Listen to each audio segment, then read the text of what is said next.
Welcome to Life List, a birding podcast. Hello. Welcome, everybody. This is Life List, a birding podcast with Alvaro Jaramillo, Mollee Brown, and me, George Armistead. Guys, how are you doing today? Very good. Very good. That's what I like to hear. That's nice. what I like to hear. That's what they tell me to say. They say, be happy on the podcast. Don't be sad. You guys, I've got some non-birding news I want to What? share. Yeah, non-birding news. Did you look at the title of this thing? A birding podcast. I know. I'm breaking the mold here. You know? Yeah, but I just saw a couple news stories, and I thought, you know what? These would be fun to share with folks. Uh-huh. One is about a diminutive cephalopod. This is a story, I guess, that first appeared in The Guardian, and it's about these blue-lined octopi, which are, I guess, apparently the females are like golf ball size. The males are like only half as big. So these little octopi. Whoa. Yeah, and Octopuses. like other male octopuses, they risk becoming a post-copulation snack for their mates. So the females at times will, after copulation, then eat the males. And they need a lot of energy, apparently, to get through the 6-week brooding process. And I guess when they're done, they think, geez, now I am hungry. Let's got 6 weeks of brooding that, you know, have been happening here and are going to be happening, and I need some food. And but a new study has found that the male blue-lined octopuses have the trick to escape coitus. They have poison that they poison their partners, and they use a high potent neurotoxin called tetrodotoxin, also found in pufferfish, and they paralyze their prey with this. But apparently, after mating sessions, they will apparently sometimes paralyze the female so they don't get eaten, and then they get away. So that was news. That's illegal, I think. What's that? That's illegal? That's illegal. Yeah, you can't be Wow, you disapprove of this, Al. paralyzing. I like that you're being judgmental about it. Yeah, that's right. Well, they say that octopus are so intelligent, so then you can be judgmental against. If they were just like a mere insect, then they, but Well, it does say the females have some resistance.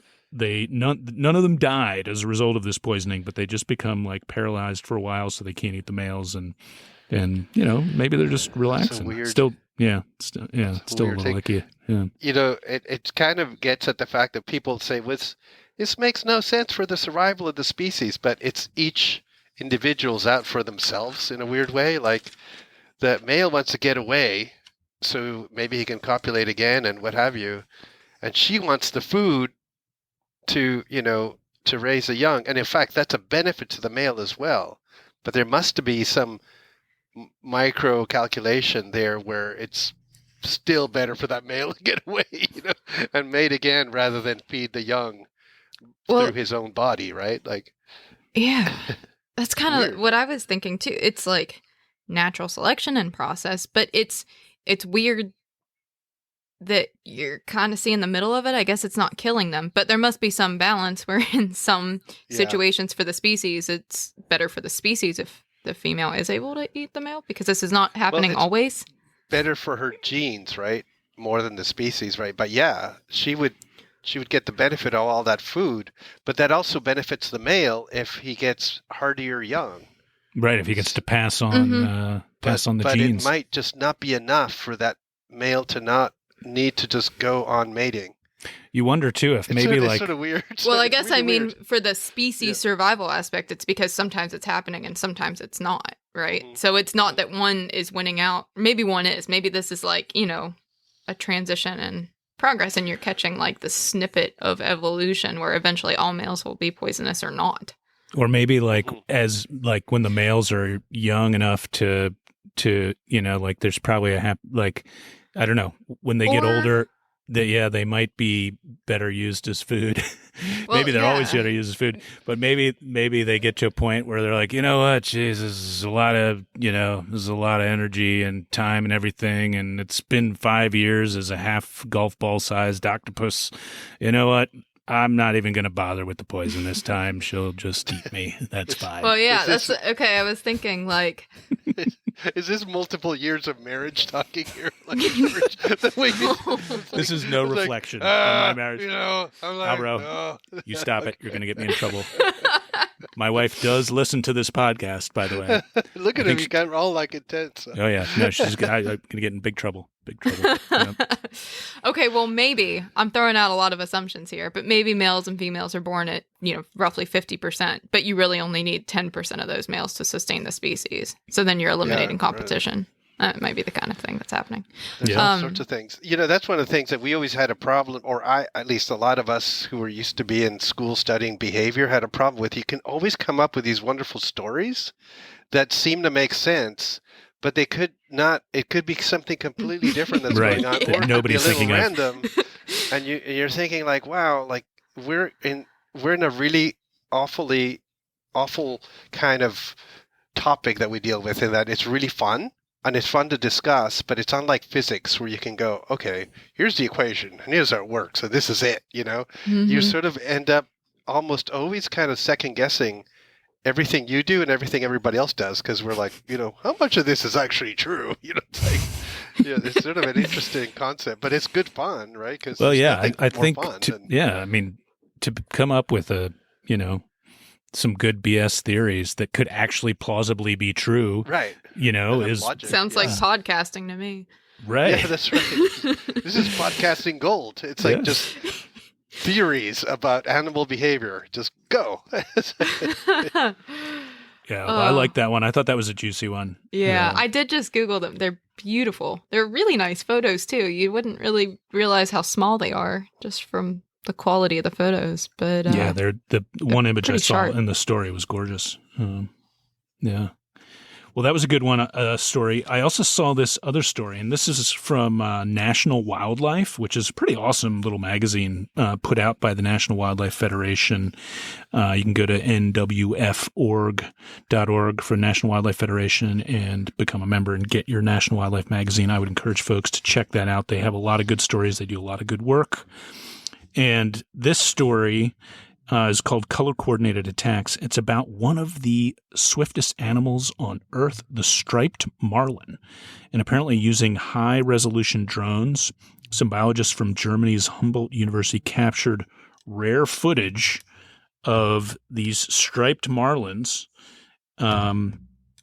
pursuing sardines off Baja California Sur in Mexico. And the striped marlins are so named because they have these nice vertical stripes all along the body. And apparently when they go into attack mode on these sardines, those vertical stripes all along their body light up like a sort of iridescent blue. And so it's like they supercharge those lines. And they knew that these fish could change color a bit, but they never realized or knew that it was linked to hunting or social behavior. And they think, they're not sure why they do this exactly when they're hunting, but they think it could be signaling to their intention to attack these sardines to the other members in their school, the other marlin, such that they don't end up colliding or injuring one another. But now I want to see that. I want to go dive with marlin and see their stripes light up iridescent electric blue. That sounds awesome. Thought that was a pretty cool story. You know what? I'm listening to the whole interesting story, and the only thing my brain is thinking about is that they're misnamed, because they should be barred marlin. Stripes are lengthwise. Bars are crosswise to the body. Every birder knows that, right? Well, I've got to tell you, this blue-lined octopus has no blue lines. They're blue rings as well. So maybe that's everything that George saw. And I thought birds were talk about red-bellied woodpecker. I mean, this is worse. Yeah, this is The a barred catastrophe. marlin. Yeah, we need to get a new naming committee together for these critters. I think that'll be a popular idea. Mhm. Actually, when we finish your next news story, remind me about new naming committee because I got a news for you. Oh boy. Oh boy. Oh boy. Yeah. Well, for our third and final news story I thought I would relate this week is that, grizzly bears for millennia, were a much more widespread species. I think they went under the Endangered Species Act in 1990. Maybe it was 1975. They were designated as threatened. And in 1993, there was a recovery plan issued by the government, and they had 6 zones that they wanted to recover these, including the North Cascades ecosystem, the Cascade Mountains. And they worked on the other zones, it sounds like, which included Yellowstone, Northern Continental Divide, Bitterroot, I'm not sure where that is, Cabinet Yaak, Selkirk, and North Cascades, those were the 6 zones. All of these, it said, were most located near the U.S.-Canada border. And I think they'd hoped that this North Cascade region might be naturally recolonized with a little luck. And that just hasn't happened.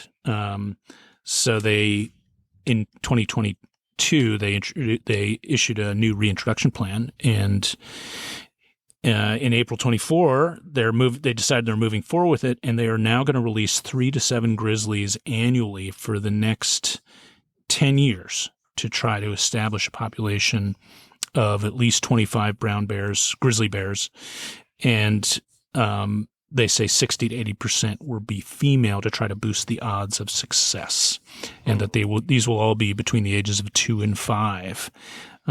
Which is apparently when they are at their most fertile. And the goal is to reach 200 bears within 60 to 100 years within this region. One of the things I think is cool is that this, you can just imagine the public input on such a project could go in a variety of different directions, including public being quite negative. Apparently that wasn't the case here. Apparently it was like overwhelmingly positive. Folks were on board with this idea. I'm sure there were dissenters. So those that live in that region would probably know more about this than I do, certainly. But it's good news, and hopefully there will be more grizzly bears in this area that they used to be in. A pretty thrilling animal, and certainly for those that live outside the United States, I think it's one of the iconic animals of North America, those that live outside the U.S. and Canada, I should say. Yeah, I don't know. Be interesting to see what happens. That's all assuming there's funds to do this in the coming years. Yes, that thought did occur to me. Negative, let's put it that way. Yeah. So it's like, bird names. Remember when we talked a lot about, the AOS doing the bird names changes and so forth, and we there's many episodes where we talked about this. Well, the AOS used to be called the AOU, the American Ornithologist Union, and that changed, 10 plus years ago to the American Ornithological Society, I guess it is, right? Mm-hmm. So a group of folks who were angry at the AOS have actually formed a new group called the AOU. Seriously, this is ornithologists, If they really wanted to be angry, they should have called it the AOS, like a new AOS. That really would have been. Or the AFU or something. But but I don't think they're that funny. So here's the thing: these ornithologists, you can look them up, have created a brand new group where all they will do is bird names, and are creating a separate list that I gather that for the most part nobody will look at. But I thought it was so weird. Out of all the options for well, one thing is a lot of people, when all this was happening on the AOS side, people said, what a waste of time that the, ornithologists are doing this. And now we have another set of ornithologists where I think are truly wasting their time doing this. But in any case, I just thought it was interestingly odd that this is happening. But in any case, I would like to propose that the three of us form a new committee for renaming the societies that name birds. yes, And I think, because obviously they're not capable of doing it themselves. So That's right. I think this would be a good opportunity for the three of us and perhaps some other special counsel that we seek and appoint can help us with this project. Right. And I do think that the new AOU has a slightly different spelling. Like one of them had an apostrophe S, like ornithologists, and one of them doesn't have an apostrophe, so it's just an ornithologist without an apostrophe. That's so it's a recipe very for different. disaster. And, Is it an apostrophe S or an S apostrophe? Because I don't remember. That's another big one. Yeah. But I mean, these are the same people who are arguing that name changes are going to cause confusion. And I'm like, I feel like it's a comedy. Like, I mean, there's like maybe it was a joke that was sent to me, and I'm like now talking about it like it's real because I didn't really look into it that deep. You sure this wasn't an April Fool's? I know could be an April Fool's, but in any case, I was like kind of like dumbfounded. I was like, okay, all right, a lot of crazy stuff's going on in the world, and this is the time that is unveiled. So that's pretty good. Yeah.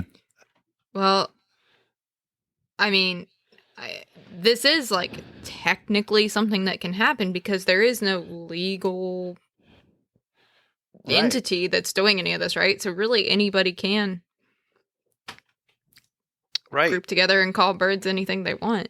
Yeah, and I mean, exactly. And I guess it's only if you have a trademark, right? Like, so I could go off and say, "Oh, I'm the National Football League, and I have a bunch of people that play football," and they would sue my butt off. But I don't think these ornithological societies are so inclined.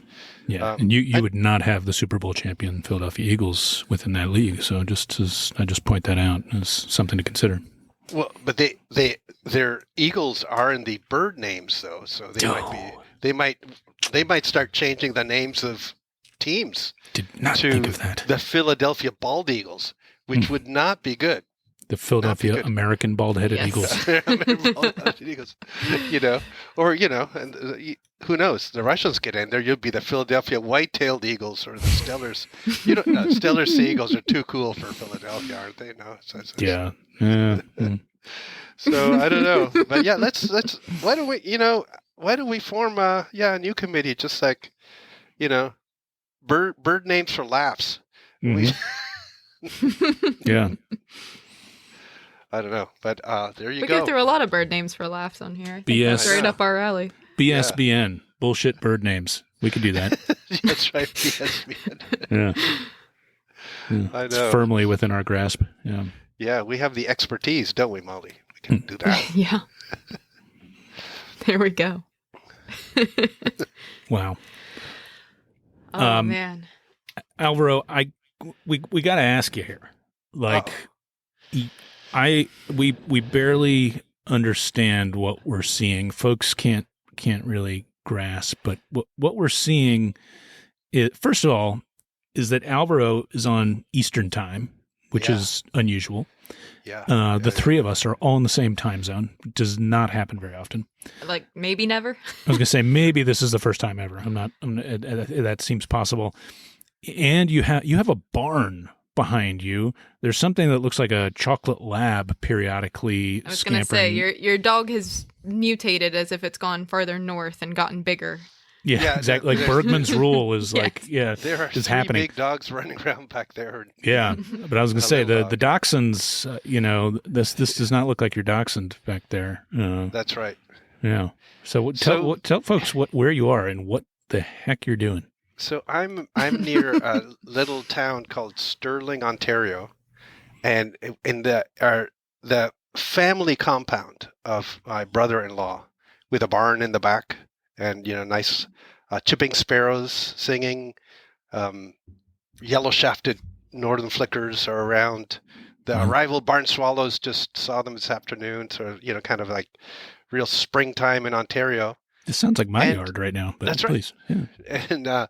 And the thing is that the gist of it is I'm changing my yard list. You're evolving. I'm changing my yard. And you're like, what's that mean? I'm moving. I'm actually moving back to Canada. I'm moving back to an area called Prince Edward County, the county as they call it, just south of here, where we've bought a place, and we moved all the dogs, and I've been doing paperwork, getting bank accounts and driver's licenses. We sold our house in Half Moon Bay. I'm going to continue doing pelagics. I'm going to be sort of commuting back for sort of a number of the pelagics, not all of them, because that would be too hard to do in the summer and fall.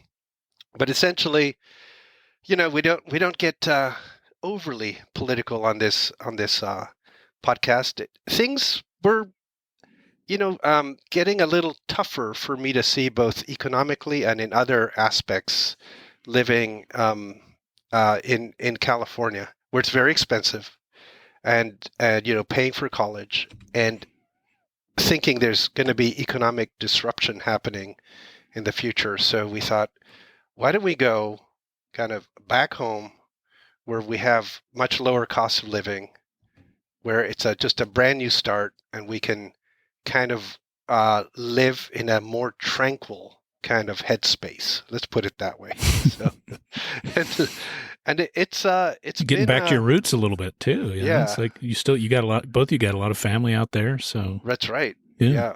And it's been a wild ride. I mean, we kind of decided, like the end of February, we're going to do this, and we were essentially talking to a realtor that next few days, and we had to empty out our house and fix everything that needed fixing, and just a massive undertaking in about a month. And in between, I was touring, and it all sort of has come together. Although now we're homeless, we actually don't have a place that we can move into yet. You probably should have thought of that beforehand, Al. I know. There was no time to think about logical things like that. You had to just move. It's moving between countries is probably the easiest to do between the U.S. and Canada, and it's still pretty daunting. There's a lot of stuff you have to kind of consider. And the most exciting though is yard list. So I will surely have probably larger eventually yard list than out west, but maybe not as vagrant-ful. I don't know. Yeah, that's going to be an interesting line to follow, is the yard list. And we're all kind of aligned more on East Coast migration tracks. So at different points, it'll be interesting to be comparing notes. Right. Yeah. Well, here's to you getting your yard list started before migration's over. I know. Yeah. And I can't say it's fully, there's not any tinge of sadness to leave a place that I've been, in for years. But, it's also really exciting. So it's kind of both. Yeah. That's great. Yeah. I don't know. I think everybody knows you really love California and Half Moon Bay area. So that is no doubt going to be a big adjustment for you and your community there. But as you say, it's good that you have cause to go back on a regular basis. So that's good. Oh yeah. I mean, it's ideal that I'm doing something that allows me the flexibility to actually go back and do the pelagics, which, I would say that's kind of part of my identity as a birder. So the pelagic stuff. So I'll be able to do that. So that's cool. It's awesome. Heck of a commute. I know. But I never really used my air miles. They've, seriously, they've just been sitting there for years, and I have a lot of them now. That's pretty awesome. That's funny. So it is. Are you gonna start some Lake Ontario pelagics as well? I don't know that. I don't know. I mean, I'm sure that the Lake Erie folks like Jen Brumfield will be like going, yeah, do it, but I'm not sure I see that it's that easy to do here, or that there'd be something that you can see that you wouldn't see from land in the right weather. I don't know. But who knows? Wouldn't mind exploring a few things. There's some cool islands out here that would be worth visiting for migration on Eastern Lake Ontario. So I'll be in Eastern Lake Ontario. So about 2 hours from Toronto. That sounds fun. Sounds good. Yeah. It's pretty cool. Out in our neck of the woods. Yeah.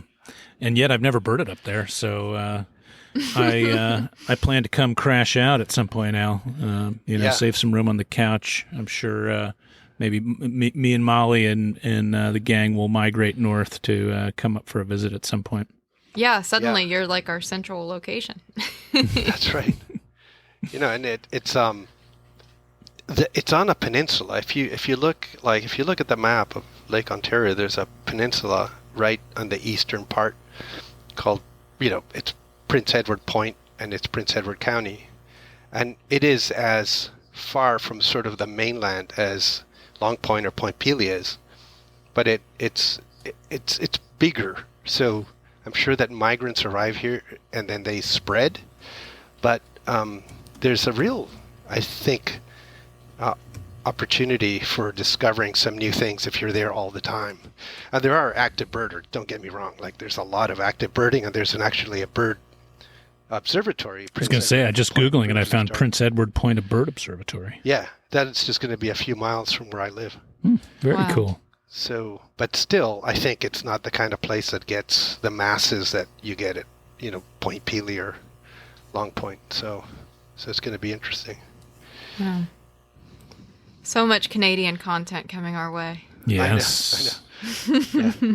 And now it won't be like, it'll be real. Like, I'll be in the country, rather than I used to be there.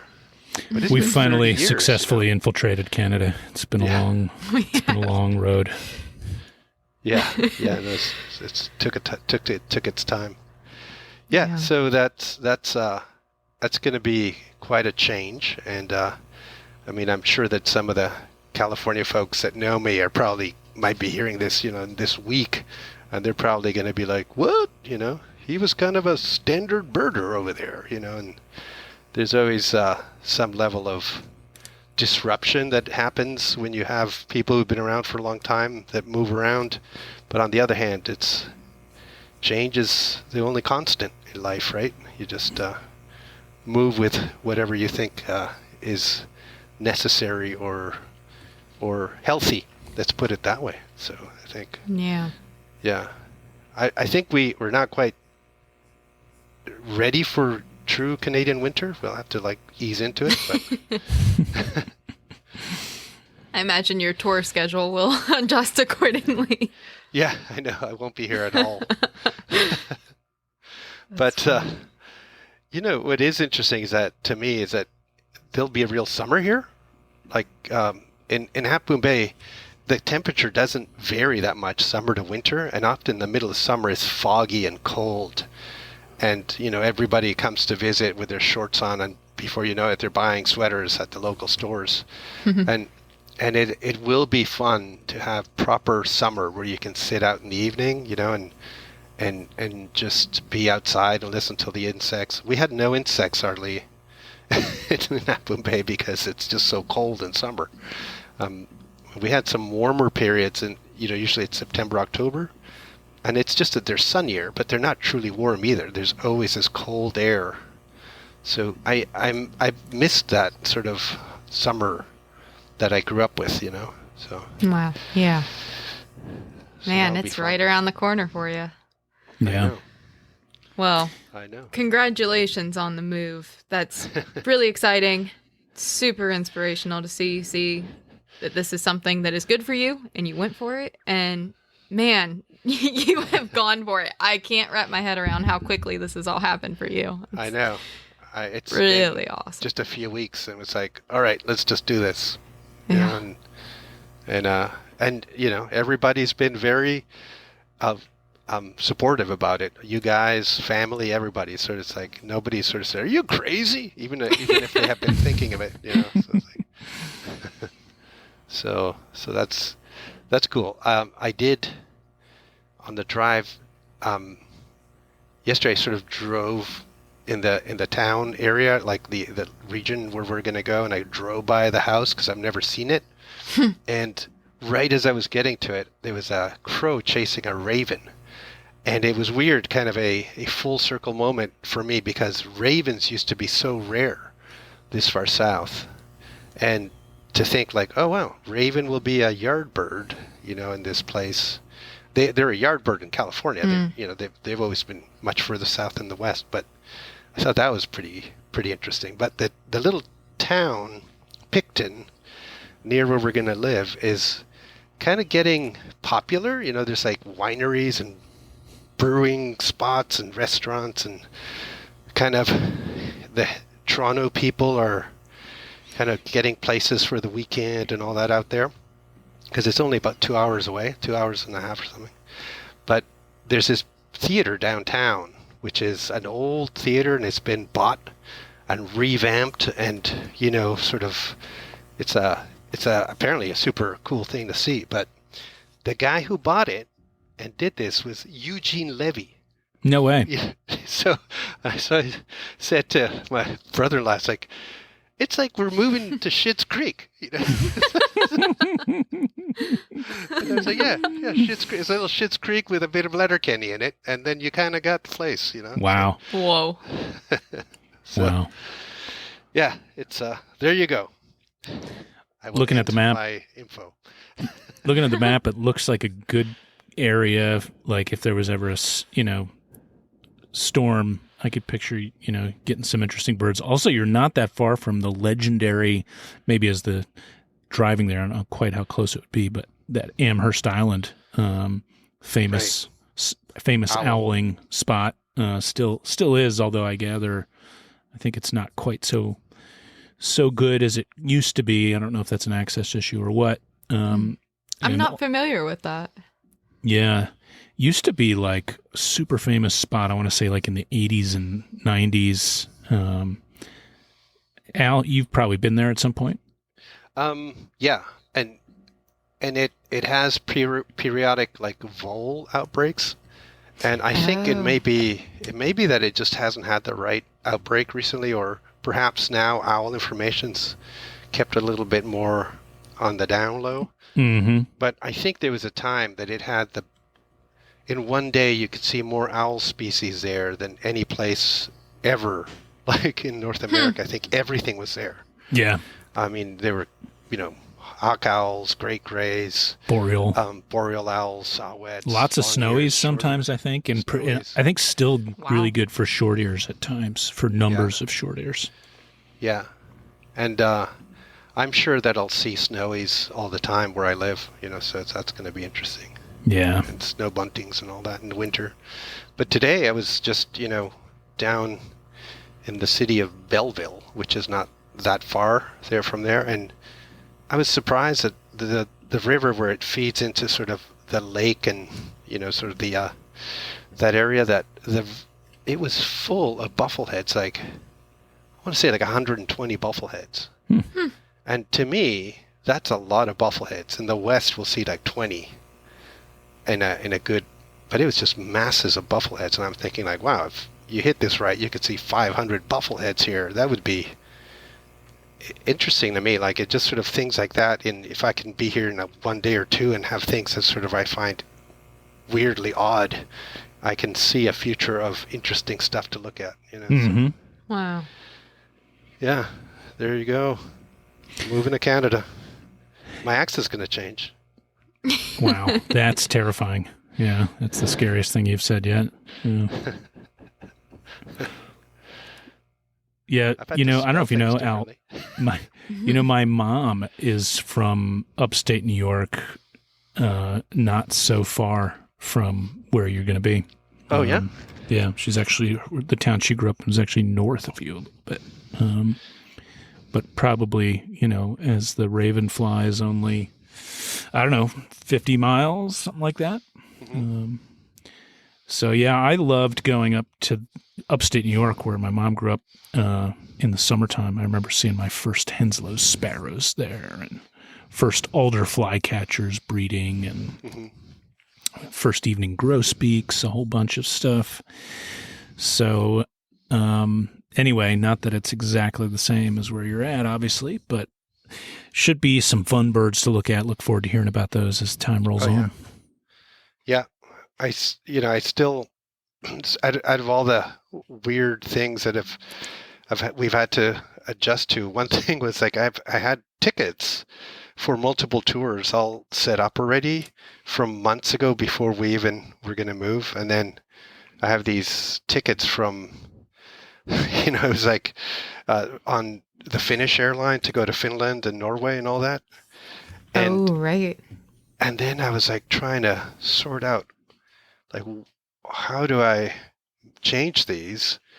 And then it was like they allowed me to change. I couldn't change the country, but I could change the airport. So then I was like, oh, how do I do this? So then I've changed them from San Francisco to New York.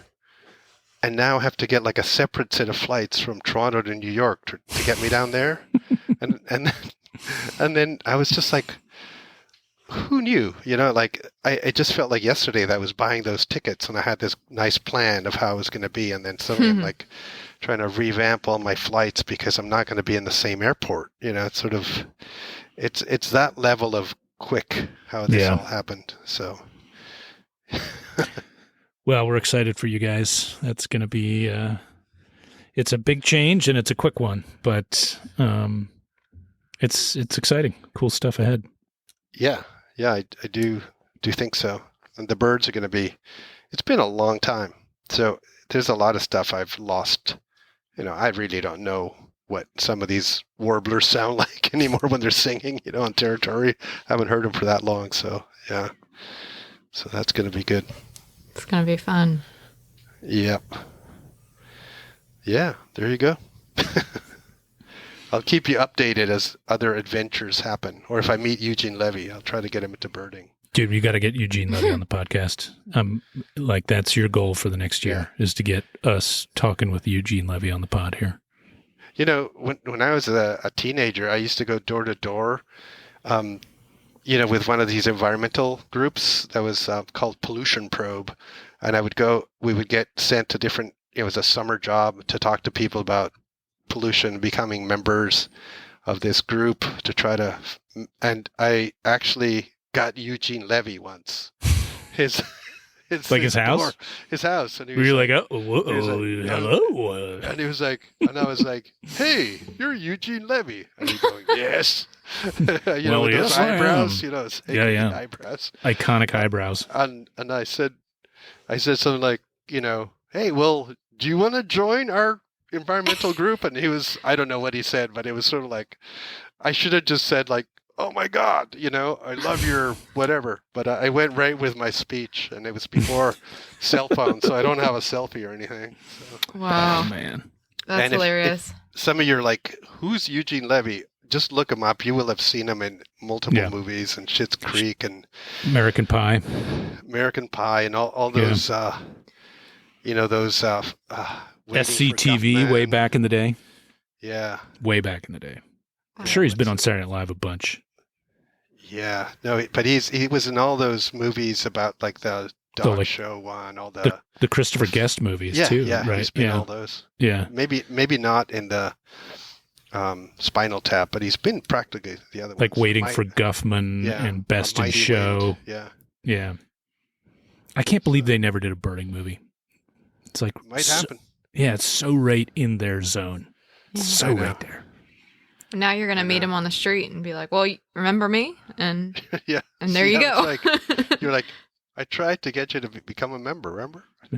Hey, Eugene, do you remember Pollution Probe? Well, I'm back again, and I have a podcast now. I'd like to talk to you about a little podcast called Life List. You know?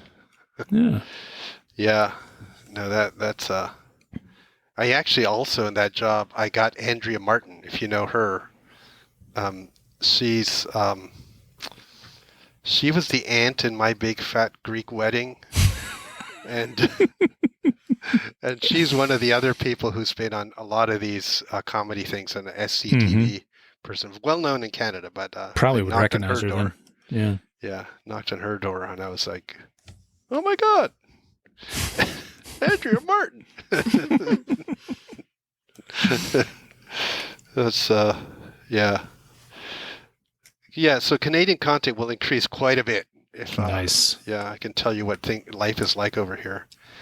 I've already noticed a lot of differences in just average people, how they interact, compared to sort of even going to a coffee shop, in California versus here. Just a lot more small town feel over here. We're obviously not in the big city, but I mean, the fact that you say the big city, right? Yeah. I mean, that alone, I think, is like, yeah. Yeah. Well, Toronto is a big city. It's true. Mm-hmm. Yeah. And I've never lived outside of a city in Canada, so this is the real deal. Rural Alvaro. Yeah. Rural. Can't wait to hear your farming adventures. I know. There's dogs flying around there behind. You guys can see them, but Mm-hmm. On the move. Dogville. Nice. Well, Molly, what is happening in West Virginia? What's keeping you guys busy on the farm? Oh, super busy. Yeah, I can't say I can really call this farm, I suppose. I grew up with standards of farming, although a much bigger portion of my diet is something that I'm growing here now than it used to be. So that's kind of been the thing that's keeping us busy, is just getting all of our gardening planted. And, well, a month ago yesterday, we lost my dog, Ledoux, which hit me very hard. Found out he had cancer 3 weeks before that. So he was 10 years old, but he was my bud, I got him right before I graduated college. He stayed in my college housing with me for a couple weeks. And then I was working at Birdwatchers Digest at the time. So we split time between that and at Don Hewitt's house, the editor of Birdwatchers Digest. And yeah. So, that was tough. So I don't know. I was really sad and just needed distractions and was doing a lot of physical work. So we started on this huge garden bed. A guy down the road was tearing down barns and had lumber he just basically wanted to get rid of, and decided I was going to do this huge raised bed area that I'm filling with beds, and I'm working on the soil all the way through it. This is a 70 by 28 square feet or so that we're closing in, and it's taken a lot of work. It was one of those things where I just thought I just need to get out and do something, so I started doing it, and now I've got to finish it. Now you're so like, that's oh been boy. that's been the nightly project. Not to mention we are getting married here at our house 5 weeks from now. So there's motivation for everything that's kind of been halfway in the works for a while to, get cleaned up. We just have piles of dirt everywhere and gravel and boards stacked and all this stuff that surely, it doesn't bother me, but I guess it needs to go somewhere if we're going to have some people over. So there's also that. And I guess it can't really be a mess here out at our place. So it's really exciting. There's lots of stuff that's moving. We're getting our second cabin that for the moment we're just calling the tinier cabin. It's like a 13 by 15 foot studio space that we're going to have as like guest house and rentals, and it's coming in 2 weeks. So we've been getting all the utilities laid for that, making sure it was ready, getting that level, because it is one of these things that just like comes like a plug and play, just like the Wow. cabin that we're currently living in. It just slides right off the trailer and you're good to go. So yeah, we're getting that ready. And it's so exciting. There are many new birds here every day. Trees are leafing out. Everything's getting green. There's snakes out. This is really sad, but I brush hogged just our paths that I do like 8-10 feet wide, really just to keep the ticks off of us as much as I can as we're walking through our meadow. And man, I walked it after, and the first smooth green snake that I had for the property was not alive. Ooh. But it is so beautiful. It's super that's blue. A beautiful animal. It's the prettiest green snake I've ever seen. I haven't seen many of them, but it's like totally this like beautiful, vibrant, like Caribbean water blue with a green head. It was so sad that I'd hit it, but I can't believe that I had one here. And butterflies are out. Everything's alive and thriving, and it's really exciting. So that's kind of been the grind outside of, work, is doing all this stuff outside, and we're getting longer days, and it's so good. I feel very alive out here, so it's great. It's a nice That's time of year. Mm-hmm. Yep. Yeah, I think marriage is a bigger deal than the move. It's like such a and you're pretty calm. You're pretty calm about it, She puts up a good front. Yeah. Man, that's just felt easy once we finally decided we were gonna just get married out here. Before that, I've started teaching classes at the prison, giving a keynote this weekend, going to Texas for a week, and then I'm doing the West Virginia tour that I'm the person on. So that sounds really easy after all those other things that are coming up in the next 3 weeks. Yeah. That's pretty. It's going to be a very non-traditional, small. I mean, like I said, it's here at our place. It's going to be fun, but no stress on that. Everything else is kind of stressful. Yeah. That's the grand finale. We didn't have a big shindig really for our wedding. It was all friends, and we actually came back and all cooked a meal together. Mm. So so it was very non-traditional, and it was actually very low stress compared to what a lot of other people go through.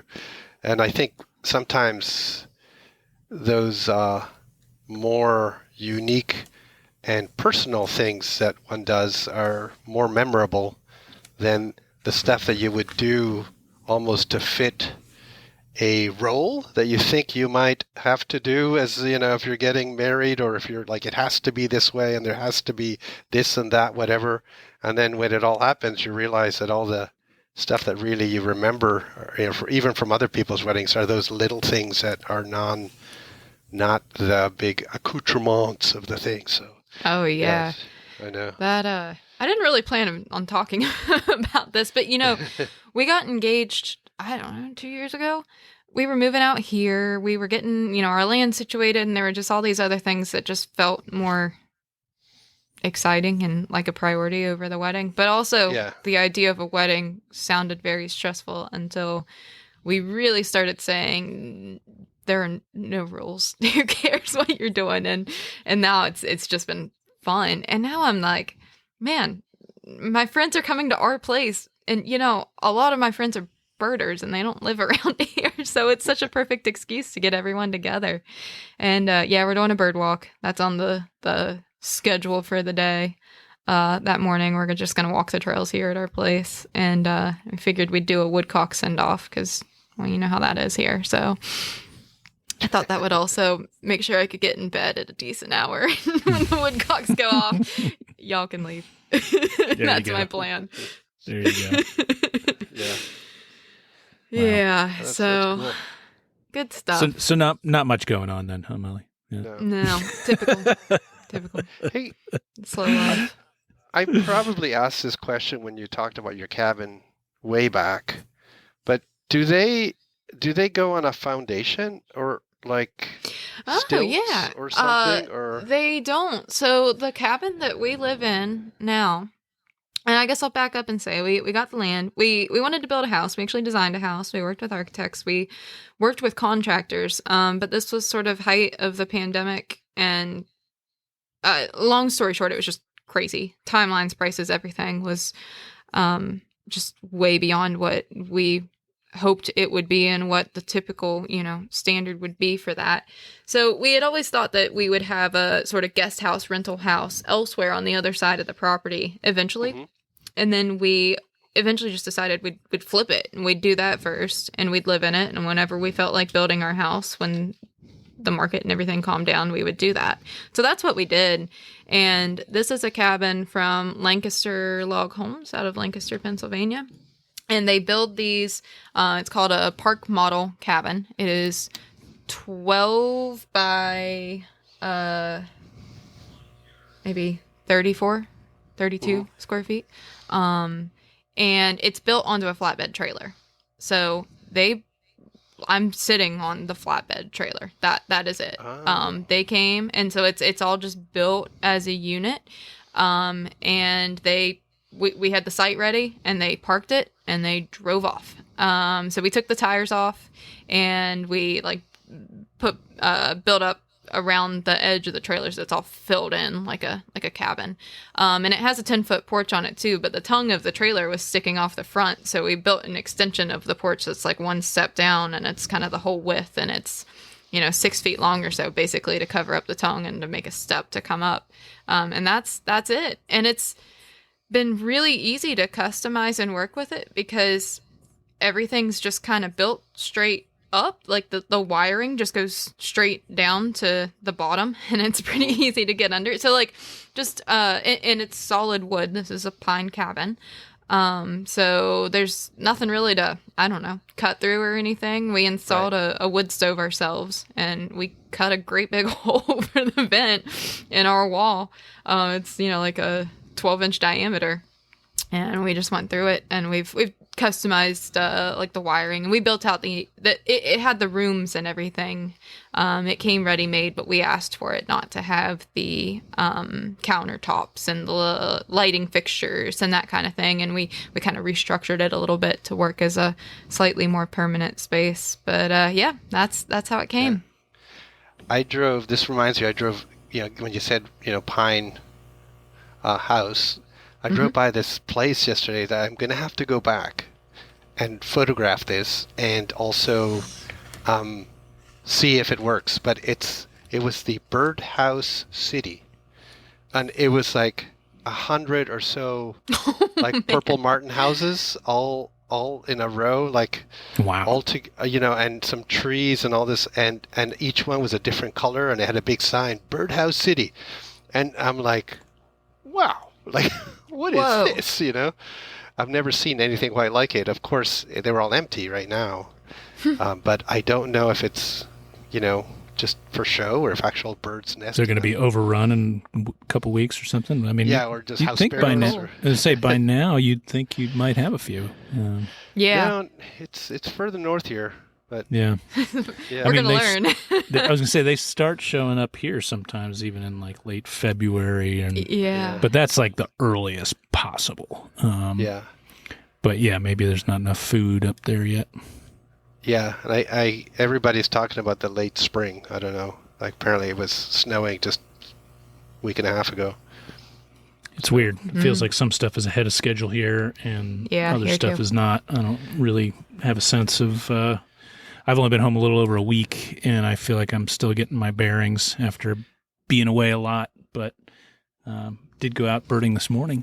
Got first taste of spring, my first, things like black and white warblers, and there's still some yellow palm warblers moving, and I had an eastern towhee that was completely missing its tail, that was singing very stridently and looked extremely proud of himself. And I was just it was pretty beyond charming. The best are the birds that are really fat and have no tail. And a tailless towhee was pretty damn charming. Another interesting thing I had here that's sign of spring was a big hatch of eastern subterranean termites. And I thought there was a little fire. And then all of a sudden I realized it wasn't smoke. It was termites. coming out of the Whoa. ground underneath this rock, and they looked like they'd been working some swamp milkweed, but they just came flooding out, and it happened pretty fast. Sounds amazing to see. It was pretty awesome. It was like, I've heard about these, and birds. Obviously, they're very good bird food. I didn't see any birds noticing here, but it just like smoke went up into the air and just disappeared. It was all over in a matter of minutes, but thousands. It's pretty exciting to see. Paul Lehman in San Diego wrote a big email, I want to say a week and a half ago, about how late all the regular migrants are in California. And some by like weeks, hooded orioles and the main move of a lot of stuff. And his suggestion was a massive drought in Mexico, in central northern Mexico, that might have slowed the migration, or perhaps even birds had perished. But it's unclear if, I guess we'll see as the spring progresses. But a lot of people were reporting absence of a lot of things. And also, weirdly enough, and unrelated, because these birds don't go that far south, fox sparrows in the Bay Area, really low this year. People that used, you would see numbers of them seeing 0 to 1 in places that usually had multiples. And it played out in some standardized data too, that fox sparrows were kind of low. Weird. Kind of wait and see kind of stuff. Yeah. Yeah, well, hopefully those numbers pick up. Right. I know we got to scoot here pretty soon. There was one other story I wanted to mention.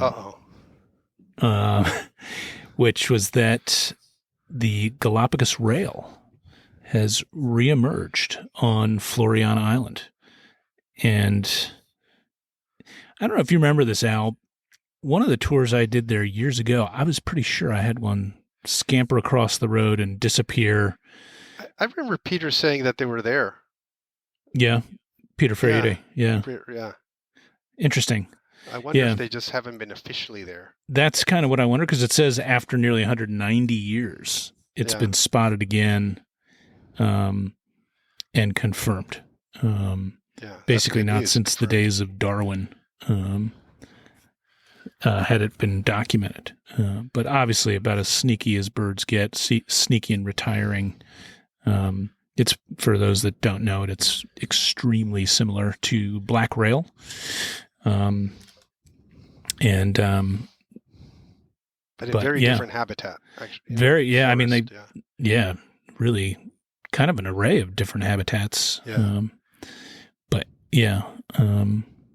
It seems like they can be in all kinds of stuff there. One thing is a paint-billed crake that's also at Galapagos is now way more common than it used to be. And in Floriana, it's very common up top. Yes. I was going to ask if there are other rails on the island. Yeah.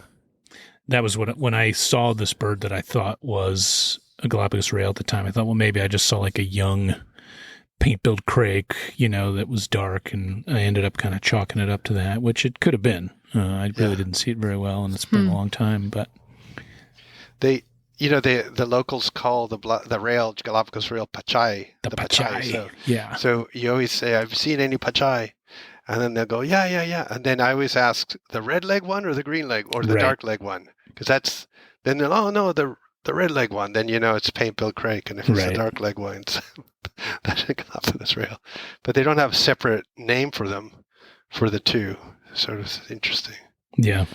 Well, this part of the reason this is exciting is that, they've been removing invasive species from Floriana, and there's a real rewilding program going there, which could mean that the numbers of these rails are actually increasing to the point that their detection is going to go up.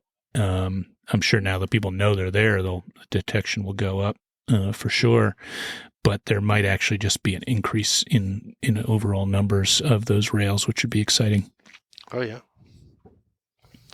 Yeah. Good news. And Yeah. with some Yeah. good news. Yeah, that's Sure. real nice. Yeah, we'll go with that. Yeah. Well, we should scoot probably, huh, guys? But we will be back again soon with another episode of Life List Birding Podcast. Thanks, everybody, for listening. Guys, I'll see you around. Bye-bye. See you later.